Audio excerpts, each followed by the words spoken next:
Samsung is one of the world's largest tech companies, but it's had a low-key presence in Silicon Valley until this $300 million campus opened in 2015.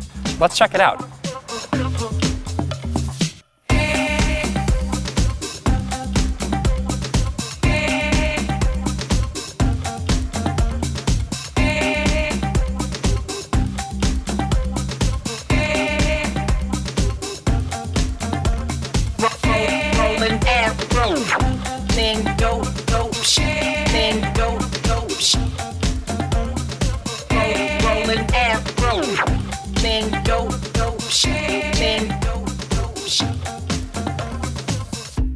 This design is about connecting people.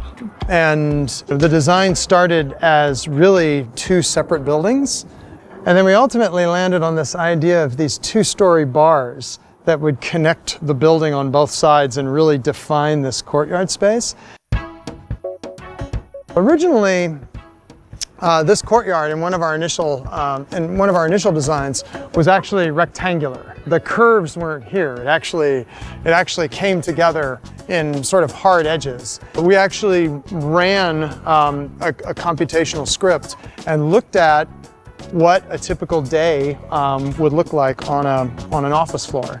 Looking at how many calories each employee might burn and how many of their colleagues they might see.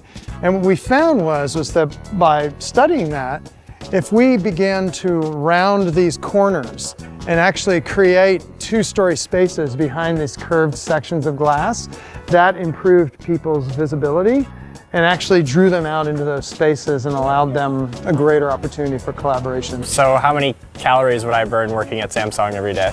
Probably just in the course of a normal workday. I have to remember what the script said, but it was between 700 and 800. Does this space help with productivity? It does. There are a couple things that are happening here. First of all, you notice that you're getting a view and natural light from both sides of the space, which is important. There's research that's shown how natural light and views help people focus and process information in a more effective way than if they're in a more closed environment. So right now we're in one of the main workspaces of the building. It's sort of an open two-story design with the desks all along the outside here and then a main staircase behind me that connects them. The architect tells me that the goal of this was to sort of get people up out of their desks, moving around, and then just also to be able to see people and see which of their colleagues are free so they could go have a conversation. Have you actually seen people connecting and having these impromptu meetings, or is that a sort of goal that isn't playing out in real time? I think it was a goal, but I've actually seen it and I've experienced it myself. And so, for example, I have lots of meetings all over the building from any point during the day, and I'm always bumping into somebody from another department, somebody in my organization, and oh yeah, and by the way, and you sort of find yourself having these by the way conversations. And so I think the design of the building really facilitates people to get up and move around a lot, and then that's where you have those encounters. Yeah, I've definitely noticed there's a lot of walking around. I feel like I've even done a fair amount of walking around. I think you can get your step count up to about 10,000 without leaving the building during the day. From here, you can really get a good sense of the building design. You can see the public area down below, the first floor of closed office spaces, another open air walkway, offices, open air walkway, and then the top of the building. And really what you're seeing is the office's commitment to getting people outside. With the public area below and the open air floors here, no Samsung employee is more than one floor away from being outside. We wanted people to get up out of their desks and move and actually get out of the building. And so rather than having the cafe actually inside of the building, we consciously pulled it out across the public space.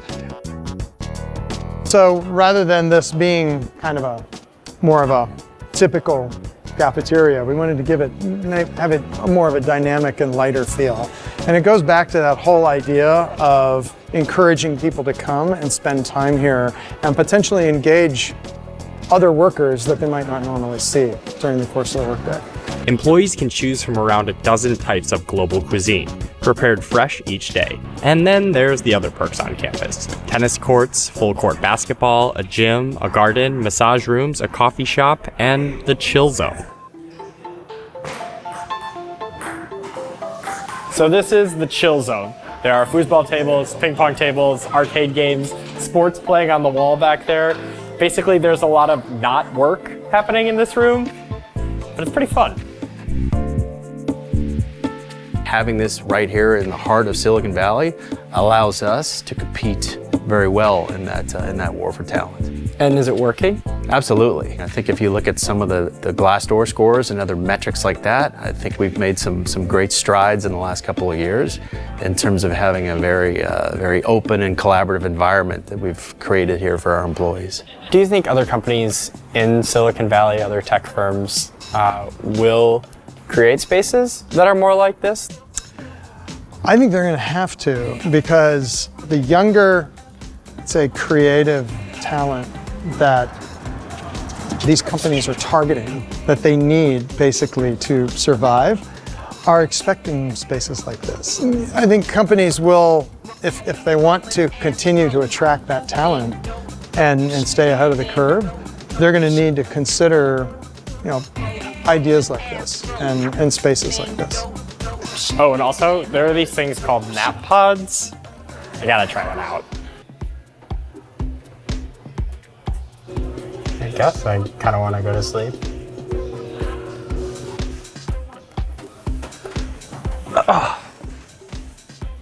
Not bad.